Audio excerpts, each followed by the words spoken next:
Hello बच्चों, कैसे हैं आप। उम्मीद करती हूँ आप बढ़िया और एकदम मज़े में होंगे। तो आइए बच्चों, आज के अध्याय में हम पढ़ने वाले हैं शब्द विचार के बारे में। बच्चों, ध्वनियों या वर्णों के मेल से शब्द बनते हैं। प्रत्येक शब्द का एक निश्चित अर्थ होता है। जैसे चित्रों के माध्यम से जानते हैं। सामने हमारे 3 चित्र हैं। पहले चित्र में है बालक शब्द, जो ब जमा आ जमा ल जमा अ जमा क जमा अ से मिलकर बना है। दूसरा चित्र है कमल, जो क जमा अ जमा म जमा अ जमा ल जमा अ से मिलकर बना है। भोजन शब्द है तीसरे चित्र में, भ जमा ओ जमा ज जमा अ जमा न जमा अ, इन वर्णों के मेल से भोजन शब्द बना है। तो जो अभी हमने शब्द पढ़े, ये वर्ण समूहों से बने शब्दों के अर्थ निश्चित हैं। अर्थात जो भी हमने शब्द पढ़े, जैसे बालक, कमल, भोजन, इसके अर्थ हमें समझ में आ रहे हैं। अतः हम इनका प्रयोग वाक्यों में कर सकते हैं। इस प्रकार निश्चित अर्थ प्रकट करने वाले वर्ण समूह को शब्द कहते हैं। अब बच्चों, इसमें कुछ विशेष बात भी है, उसे जानना भी जरूरी है।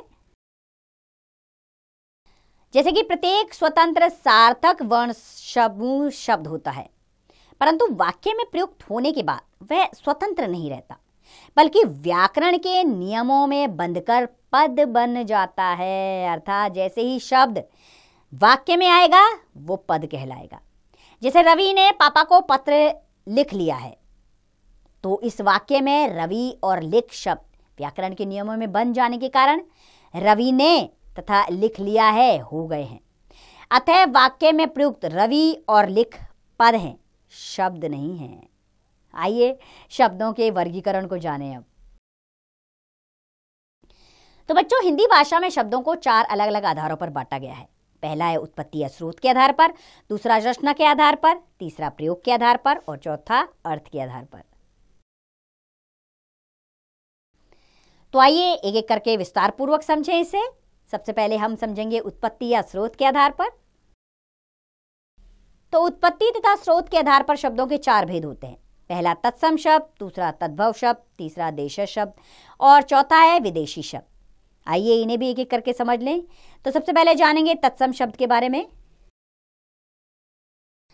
संस्कृत के जो शब्द अपने मूल रूप में ही हिंदी में प्रयोग किए जाते हैं, तत्सम शब्द कहलाते हैं। जैसे अग्नि, जल, सूर्य, कोकिल आदि। दूसरे होते हैं तद्भव शब्द, अर्थात संस्कृत के जो शब्द बदले हुए रूप में हिंदी में प्रयोग किए जाते हैं, तद्भव शब्द कहलाते हैं। जैसे अग्नि का आग, जल का पानी, सूर्य का सूरज, कोकिल का कोयल आदि। अर्थात तत्सम तद्भव शब्द दोनों संस्कृत के शब्द होते हैं, लेकिन तत्सम शब्द हम संस्कृत के एज इट इज शब्द हिंदी भाषा में ले लेते हैं, लेकिन तद्भव शब्द को हम संस्कृत भाषा में थोड़ा सा परिवर्तन करके हिंदी भाषा में लेते हैं। चलिए आइए कुछ तत्सम और तद्भव शब्द जानें। जैसे ग्रह एक तत्सम शब्द है, इसका तद्भव रूप है घर। सत्य का तद्भव सच, कृषक का किसान, रात्रि का रात है तद्भव, मुख का मुंह, हस्त का हाथ, दधी का दही है तद्भव, दुग्ध का दूध, मूर्ख का मूर्ख, भ्राता का तद्भव भ्राई है। प्रस्तर एक तत्सम शब्द है, इसका तद्भव हुआ पत्थर। स्तंभ का खंबा, घृत का घी, अग्नि का आग, कर्ण का कान और मयूर का तद्भव है मोर। अब तीसरे तरह के शब्द है देशज शब्द। तो बच्चों, जो शब्द ना तो संस्कृत से हिंदी में आए हैं और ना ही किसी अन्य भाषा से, बल्कि देश के विभिन्न क्षेत्रों तथा आम बोलचाल की भाषा से लिए गए हैं, देशज शब्द कहलाते हैं। जैसे झगड़ा, मुक्का, पैसा, खिचड़ी, ढांचा, खिड़की आदि। ये सब क्या है? आम बोलचाल के शब्द हैं, जिन्हें हम हिंदी भाषा में प्रयोग करते हैं। और चौथे हैं विदेशी शब्द, अर्थात जो शब्द दूसरे देशों की भाषाओं से हिंदी में आए हैं, विदेशी शब्द कहलाते हैं। जैसे अंग्रेजी के शब्द जैसे ticket, train, station, engine, motor, cycle आदि। फारसी के शब्द भी आते हैं हिंदी भाषा में, जैसे शादी, कारीगर, उम्मीद, अल्लाह, चिराग, तनख्वाह आदि। तीसरा है अरबी के शब्द, जैसे अखबार, रुखसत, रिश्वत, मेहनत, असली, इंतज़ार आदि। ये शब्द क्या हैं? अरबी के शब्द हैं। और तुर्की के भी कुछ शब्द आते हैं हिंदी भाषा में, जैसे तोप, कैंची, चाकू, कुली, बंदूक, कुर्ता, लाश आदि। तो ये सारे विदेशी शब्द हैं जो हमारी हिंदी भाषा में आते हैं, क्योंकि हिंदी भाषा को बहुत दयालु भाषा माना जाता है। हिंदी ने सारी भाषाओं से शब्द लेकर अपना शब्द भंडार बहुत विस्तृत कर दिया है, इसलिए विदेशी भाषा के शब्द भी हिंदी में आते हैं। आइए अब बढ़ते हैं हम रचना के आधार पे शब्दों के भेद की ओर। तो रचना के आधार पर शब्दों के 3 भेद होते हैं, रूढ़ शब्द, यौगिक शब्द और योग रूढ़ शब्द। इन्हें भी विस्तार पूर्वक जानेंगे। सबसे पहले पढ़ेंगे हम रूढ़ शब्द क्या है। जो शब्द किसी सामान्य प्रचलित अर्थ को प्रकट करते हैं तथा जिनके टुकड़े नहीं किए जा सकते और यदि किए भी जाएं तो उनका कोई अर्थ नहीं निकलता, रूढ़ शब्द कहलाते हैं। जैसे घोड़ा, मेज, पानी, गाय, गाड़ी, पुस्तक आदि। अगर हम इन्हें अलग करना चाहें तो इसका कोई अर्थ होगा? जैसे घोड़ा में से घो और अड़ा अलग कर दिया तो घो का कोई अर्थ बना? तो ये रूढ़ शब्द हैं। दूसरे होते हैं यौगिक शब्द, अर्थात जो शब्द 2 सार्थक शब्दों के योग से बनते हैं, अर्थात 2 सार्थक शब्द जिनका अपना कोई अर्थ होता है, दोनों के मेल से एक नए शब्द का निर्माण होता है, यौगिक शब्द कहलाते हैं। जैसे रसोई घर, रसोई जमा घर, अर्थात रसोई का भी अर्थ है और घर का भी अपना अर्थ है। सेनापति यानी सेना जमा पति, राजमहल यानी राज जमा महल, पुस्तकालय यानी पुस्तक जमा आलय। तो ये हुए यौगिक शब्द। और तीसरा है योग रूढ़ शब्द, अर्थात जो शब्द 2 या 2 से अधिक शब्दों के योग से बनते हैं तथा किसी विशेष अर्थ का बोध कराते हैं, अर्थात किसी विशेष अर्थ की ओर इशारा करते हैं, वे योग रूढ़ शब्द होते हैं। जैसे पीत, पीला, अंबर यानी वस्त्र, पीतांबर अर्थात पीले वस्त्र धारण करने वाला कौन? तो बच्चों, पीतांबर शब्द अपने विशेष अर्थ में विष्णु जी के लिए प्रयोग किया गया है तथा इसका प्रयोग किसी सामान्य अर्थ में नहीं है। दशानन, पंकज, चतुर्भुज आदि भी ऐसे ही योग रूढ़ शब्द हैं। दशानन शब्द आते ही 10 है आनंद जिसके, अर्थात रावण। पंकज कीचड़ में खिलने वाला कमल। तो इस तरह ये योग रूढ़ शब्द हैं। अब जानेंगे बच्चों हम प्रयोग के आधार पर शब्दों के भेद, जो 2 होते हैं, विकारी शब्द और अविकारी शब्द। तो सबसे पहले जान लेते हैं विकारी शब्द क्या है। वे शब्द जिनका रूप, लिंग, वचन, कारक और काल के कारण बदल जाता है विकारी शब्द कहलाते हैं। ये 4 प्रकार के होते हैं, संज्ञा, सर्वनाम, विशेषण तथा क्रिया। जैसे विकारी शब्द है बालक, ये एक संज्ञा शब्द है, तो बालक के स्थान पर हम बालिका, बालिकाओं और बालकों भी लिख सकते हैं, है ना। सर्वनाम शब्द जैसे तुम है, उसमें तुम्हें, तुम्हारी, तुम्हारे भी लिखा जाता है। हरा एक विशेषण शब्द है, हरी भी लिखते हैं और हरे भी लिखते हैं। जाएगा भी एक क्रिया शब्द है, तो जाएगी भी लिख सकते हैं, जाएंगे भी लिख सकते हैं और जाएगी भी लिख सकते हैं। तो यानी कि इनमें परिवर्तन आता है, इसलिए ये विकारी शब्द होते हैं। दूसरे है अविकारी शब्द, अर्थात वे शब्द जिनका रूप, लिंग, वचन, कारक और काल के कारण नहीं बदलता है, अविकारी शब्द कहलाते हैं। ये भी 4 प्रकार के होते हैं, क्रिया विशेषण, संबंध बोधक, समुच्चय बोधक और विस्मयादि बोधक। जैसे क्रिया विशेषण शब्द हैं कल, कम, उधर, धीरे धीरे। संबंध बोधक शब्द हैं के बिना, के कारण, के भीतर, के साथ आदि। समुच्चय बोधक शब्द हैं तथा, परंतु, अथवा, क्योंकि आदि। और विस्मयादि बोधक शब्द हैं आह, शाबाश, हाय, अरे आदि। ये सब क्या है? अविकारी शब्द, अर्थात इनमें परिवर्तन नहीं होता। आगे के अध्याय में आप इन्हें विस्तार पूर्वक जानेंगे। चौथा है अर्थ के आधार पर शब्दों के भेद, जो 2 होते हैं, सार्थक शब्द और निरर्थक शब्द। तो सबसे पहले जान लेते हैं सार्थक शब्द क्या है। तो बच्चों, जिन शब्दों को कोई निश्चित अर्थ होता है उन्हें सार्थक शब्द कहते हैं। जैसे चित्र, ताजमहल, पुस्तक, शेर आदि। अर्थात ये जैसे ही शब्द मैंने आपके सामने बोले, आपको इनके अर्थ समझ में आ गए होंगे, क्योंकि इसका मीनिंग आपको पता है। तो ये सब सार्थक शब्द हैं। सार्थक शब्दों के भी 6 भेद होते हैं, पर्यायवाची शब्द, विलोम शब्द, श्रुति संभिन्नार्थक शब्द, एकार्थी शब्द, अनेकार्थी शब्द और अनेक शब्दों के लिए एक शब्द। इनको भी आप विस्तार पूर्वक आगे के अध्याय में जानेंगे। तो सबसे पहले हम जान लेते हैं थोड़ा थोड़ा इनको। जैसे पर्यायवाची शब्द, समान अर्थ का बोध कराने वाले शब्द पर्यायवाची या समानार्थक शब्द कहलाते हैं। जैसे आंख का पर्यायवाची है नेत्र, नयन, लोचन, चक्षु आदि। ये सब क्या है? पर्यायवाची। किसके? आंख के। आइए कुछ और पर्यायवाची शब्द जान लेते हैं, जैसे कि आग, आग के पर्यायवाची अग्नि, अनल, ज्वाला। गुरु के आचार्य, शिक्षक, अध्यापक। आकाश के पर्यायवाची नभ, अंबर, आसमान। घर के ग्रह, भवन, आल्य। अमृत के पर्यायवाची सुधा, अमित, पीयूष। और चंद्रमा के पर्यायवाची हैं चंद्र, शशि, चांद। आदमी के मनुष्य, मानव, नर। जल के पानी, नीर, वारी। अंधेरा का अंधकार, तम, तिमिर। तालाब का सरोवर, जलाशय, तड़ाक। अनुपम का अनूठा, अपूर्व, निराला। और दूध के पर्यायवाची दुग्ध, क्षीर, गोरस। इंद्र के देवराज, सुरेश, सुरपति। और नदी के पर्यायवाची सरिता, तटनी, तरंगिणी। ईश्वर के ईश, परमात्मा, प्रभु। और पक्षी के पर्यायवाची है खग, विहग, नभचर। कपड़ा के वस्त्र, वसन, परिधान। और पृथ्वी के धरा, भूमि, धरती। गंगा के पर्यायवाची हैं देवनदी, सुरसरी, भागीरथी। और पवन के हवा, वायु, समीर। समुद्र के सागर, वारिधि, पयोधि। धन के पर्यायवाची हैं अर्थ, पैसा और लक्ष्मी। सोना के पर्यायवाची स्वर्ण, कुंदन, हेम।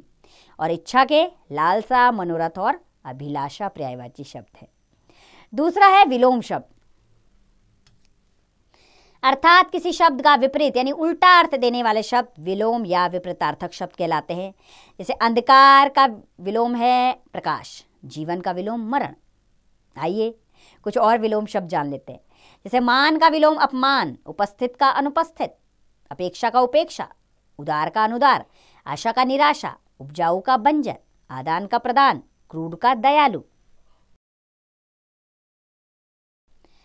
अच्छा का बुरा, कच्चा का पक्का, आहार का निराहार, कर्म का अकर्म, अर्थ का अनर्थ। गर्मी का सर्दी, अनुराग का विराग, चंचल का स्थिर, आकाश का पाताल, उन्नति का अवनति, सदाचरण का दुराचरण, गुप्त का प्रकट।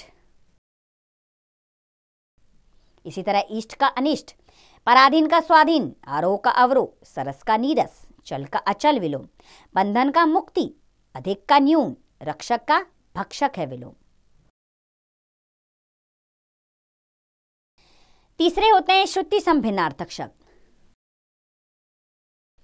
बच्चों ऐसे शब्द जो सुनने में तो लगभग एक जैसे लगते हों परंतु जिनका अर्थ भिन्न भिन्न हो, श्रुति संभिन्नार्थक शब्द कहलाते हैं। जैसे कर्म, काम, क्रम, बारी। यानी कर्म और क्रम हमें एक जैसे लगेंगे लेकिन दोनों का अर्थ अलग है। आइए ऐसे ही कुछ श्रुति संभिन्नार्थक शब्द जान लेते हैं। जैसे अंबर और अंबार, अंबर का अर्थ होता है आकाश और अंबार का अर्थ होता है ढेर। अवधि यानी समय और अवधि एक भाषा विशेष है। अस्त्र हथियार और अस्त्र डूबा हुआ। कुल यानी वंश और कूल यानी किनारा। अपेक्षा यानी तुलना करना और उपेक्षा तिरस्कार। लक्ष्य लाख की संख्या और लक्ष्य उद्देश्य। सूत सारथी और सुत बेटा। दशा का अर्थ है हालत और दिशा का अर्थ है तरफ। अणु यानी कण और अनु यानी पीछे। नीर यानी जल और नीड़ यानी घोंसला।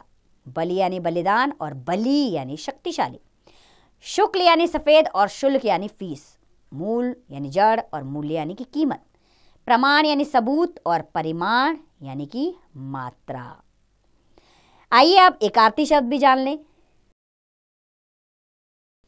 अर्थात ऐसे शब्द जिनका मुख्य रूप से एक ही अर्थ होता है एकार्थी शब्द कहलाते हैं।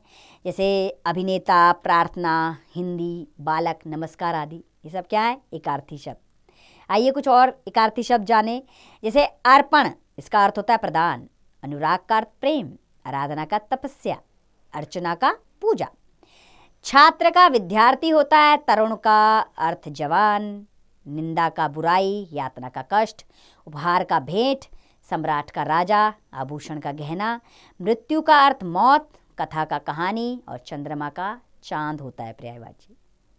अब आते हैं अनेकार्थी शब्द पर। अर्थात शब्द एक और अर्थ अनेक। ऐसे शब्द जिनके एक से अधिक अर्थ होते हैं अनेकार्थी शब्द कहलाते हैं। जैसे अंक, अंक एक शब्द है, इसका अर्थ चिन्ह भी होता है, गिनती के अंक भी होता है, नाटक का अंक भी होता है और गोद भी इसका अर्थ होता है। तो चलिए कुछ अनेकार्थी शब्द भी जान लेते हैं। जैसे अक्षर, इसका अर्थ सत्य, ईश्वर और वर्ण होता है। पानी का अर्थ जल, चमक और प्रतिष्ठा होता है। अर्क का अर्थ सूर्य, आग का पौधा और रस होता है। अनंत का अर्थ आकाश, विष्णु और अंतरहित होता है। गुरु का अर्थ होता है शिक्षक, बड़ा और श्रेष्ठ। कर का अर्थ होता है हाथ, किरण और टैक्स। घट का अर्थ घड़ा, मन और शरीर होता है। घन का अर्थ बादल, घना और हथौड़ा होता है। जीवन का अर्थ वायु, प्राण और जिंदगी। पत्र का अर्थ चिट्ठी, पत्ता और पन्ना। इसी तरह कनक का अर्थ होता है सोना, धतूरा और गेहूं। प्रेम का अर्थ होता है स्नेह, प्यार और दुलार। गति का अर्थ होता है मोक्ष, चाल और दशा। मत का अर्थ होता है राय, निषेध और संप्रदाय। गुण का अर्थ होता है लक्षण, स्वभाव और कौशल। वार का अर्थ होता है दिन, आक्रमण और प्रहार। तो चलिए बच्चों, आप जाने हम अनेक शब्दों के लिए एक शब्द, अर्थात अनेक शब्दों के स्थान पर प्रयोग होने वाले शब्द अनेक शब्दों के लिए एक शब्द कहलाते हैं। जैसे जिसका मूल्य बहुत अधिक हो, उसके लिए एक शब्द होगा मूल्यवान, अर्थात इतना लंबे चौड़े शब्द ना लिखकर एक शब्द में व्यक्त किया जा सकता है। इसे कहते हैं अनेक शब्दों के लिए एक शब्द। आइए कुछ अनेक शब्दों के लिए एक शब्द जाने। जैसे कि ईश्वर में विश्वास रखने वाला आस्तिक एक शब्द है। जानने की इच्छा रखने वाला जिज्ञासु। जो अपने प्रति किए गए उपकार को ना माने कृतघ्न। जिसके आने की तिथि निश्चित ना हो अतिथि। बिना सोचे विचारे किया हुआ विश्वास अंधविश्वास। सबको एक समान देखने वाला समदर्शी। जिस पर विश्वास किया जा सके विश्वसनीय। इतिहास से संबंध रखने वाला ऐतिहासिक। जिसे कोई अपराध ना किया हो निरपराध। जिसका कोई इलाज ना किया जा सके असाध्य। काम से जी चुराने वाला कामचोर। जो आंखों के सामने हो प्रत्यक्ष। यह है अनेक शब्दों के स्थान पर एक शब्द। अब आते हैं हम निरर्थक शब्द पर। अभी तक हमने सार्थक शब्द पढ़े, अब हम निरर्थक शब्द जानेंगे। तो बच्चों, जिन शब्दों का कोई अर्थ नहीं होता है उन्हें निरर्थक शब्द कहते हैं। जैसे मकल, वाना, थट आदि। ये शब्द मैंने बोले, आपको इनका कुछ मतलब समझ में आया? नहीं ना? इसलिए समझ में नहीं आया क्योंकि इनका कोई मतलब है ही नहीं, इसीलिए तो ये निरर्थक शब्द है। अच्छा बच्चों, कुछ विशेष बात है जो जाननी जरूरी है। अर्थात वाक्यों में कई बार निरर्थक शब्दों का प्रयोग सार्थक शब्दों के रूप में किया जाता है। जैसे खट एक निरर्थक शब्द है, परंतु वाक्य में लिखने पर यह सार्थक शब्द बन जाता है। जैसे खटखट मत कर। इस वाक्य में खट शब्द सार्थक बन गया। ध्यान रहे कि व्याकरण में केवल सार्थक शब्दों का ही अध्ययन किया जाता है, लेकिन कई बार निरर्थक शब्दों का भी प्रयोग होता है। तो बच्चों, आपने इस अध्याय को अच्छे से पढ़ा, लेकिन एक बार आपके अभ्यास के लिए हम इसे दोहरा लेते हैं। वर्णों का ऐसा समूह जिसका कोई निश्चित अर्थ हो शब्द कहलाता है। हिंदी भाषा में शब्दों को 4 अलग अलग आधारों में बांटा गया है। उत्पत्ति के आधार पर, रचना के आधार पर, प्रयोग के आधार पर तथा अर्थ के आधार पर। उत्पत्ति या स्रोत के आधार पर शब्दों के 4 भेद होते हैं। तत्सम, तद्भव, देशज तथा विदेशी शब्द। और रचना के आधार पर शब्दों के 3 भेद होते हैं। रूढ़, यौगिक तथा योगरूढ़ शब्द। प्रयोग के आधार पर शब्दों के 2 भेद होते हैं। विकारी तथा अविकारी शब्द। और अर्थ के आधार पर शब्दों के 2 भेद होते हैं। सार्थक तथा निरर्थक शब्द। तो मैं उम्मीद करती हूँ बच्चों, यह अध्याय आपको अच्छे से समझ में आया होगा। इसमें हमने शब्दों के बारे में अच्छे से जाना, कैसे उनका प्रयोग होता है और कैसे उनके अंग होते हैं। उम्मीद करती हूँ यह अध्याय आपने अच्छे से समझ लिया होगा। अब इसका अभ्यास कार्य आप स्वयं करिए।